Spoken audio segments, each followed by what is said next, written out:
বিশ্ব ঐতিহ্য ক্ষেত্ৰ মানাহ ৰাষ্ট্ৰীয় উদ্যানত ক্ৰমাৎ বৃদ্ধি পাইছে বাঘৰ সংখ্যা।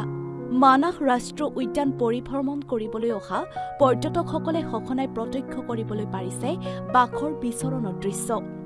উল্লেখ্য যে মানাহ ৰাষ্ট্ৰীয় উদ্যানক লৈ নিৰ্মাণ হ'ব এখনি বন্যপ্ৰাণী তথ্যচিত্ৰ। সম্প্ৰীতি ৰাষ্ট্ৰীয় উদ্যানৰ জীৱ-জন্তুক লৈ চলিছে তথ্যচিত্ৰৰ কাম। ৰাষ্ট্ৰীয় উদ্যানখনৰ ঘন জংঘলৰ ভিতৰত বিগত এমাহ ধৰি চলিছে তথ্যচিত্ৰৰ কাম। ৱাইল্ড লাইফ ফিল্ম মেকাৰ তথা এগৰাকী পৰ্যটক আলী আসিফ শেখৰৰ নেতৃত্বত মানাহত চলিছে তথ্যচিত্ৰৰ কাম। 2 বছৰত সম্পূৰ্ণ হ'ব মানাহ ৰাষ্ট্ৰীয় উদ্যানৰ তথ্যচিত্ৰ। ৰাষ্ট্ৰীয় উদ্যানখনত উপলব্ধ ঢেকীয়াপতীয়া আৰু নাহৰফুটুকী বাঘৰ লগতে চলিছে ব্লেক পেন্থাৰৰ ভিডিঅ' সংগ্ৰহৰ কাম। কলকাতাৰ wild life film maker Ali Asif শেখে জানিব দিয়া অনুসৰি বিগত সময়ত 10টা বাঘৰ ভিডিঅ' সংগ্ৰহ কৰিছে তেওঁলোকে। মানাহত আছে 115টাৰো অধিক বাঘৰ লগতে বহু অধুনালুপ্ত জীৱ-জন্তু। উল্লেখ্য যে বাঘৰ বিচৰণথলী হিচাপে বিবেচিত মানাহ ৰাষ্ট্ৰীয় উদ্যানক নিৰ্বাচিত কৰিছে আলী আসিফ শেখে।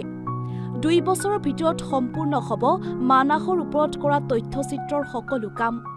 আনহাতে আলী আসিফ শেখক সম্পূৰ্ণৰূপে সহযোগিতা আগবঢ়াইছে মানাহৰ টুৰিষ্ট গাইড পংকজ দাসে। ইয়াতে মানে কি মানাহত 112ৰ পৰা 15টা টাইগাৰ থাকিব লাগে বুলি আমাৰ ছাৰে কৈছে, মানে তেওঁ ৰিচাৰ্চ কৰি। কিন্তু ভবা নাছিলোঁ 1 মাহত 10টা টাইগাৰ পাম বুলি, কাৰণ আমাৰ মানাহৰ টাইগাৰটো খুবেই চাই, মানে বহুত দূৰৰ পৰা আঁতৰি দিয়ে। তো বহুত মানে আমাৰ টিমে বহুত কষ্ট কৰিলোঁ, সদায় ৰাতিপুৱা আৰ্লি মৰ্ণিং লেট ইভিনিং ওলাওঁ পুৰা দিনটোৰ কাৰণে। তো ছাৰ আহিল, আমিও ভাল লাগিছে যে মানাহৰ ওপৰত এখন মানে ডকুমেণ্টাৰী হৈ আছে। এই ডকুমেণ্টাৰীখিনি আজি আমি কষ্ট কৰিছোঁ, কিন্তু আগলৈ বহুত কামত দিব। কাৰণ আজি আমি হয়তো আৰু কিমান বছৰ কাম কৰিম মানাহত, 4 বছৰ বা 5 বছৰ কৰিম। আমাৰ যিখিনি নেক্সট জেনেৰেশ্যন আছে বা অসমবাসী আছে, তেওঁলোকে চাব যে হয় মানাহতো এনেকুৱা বস্তু পোৱা যায়।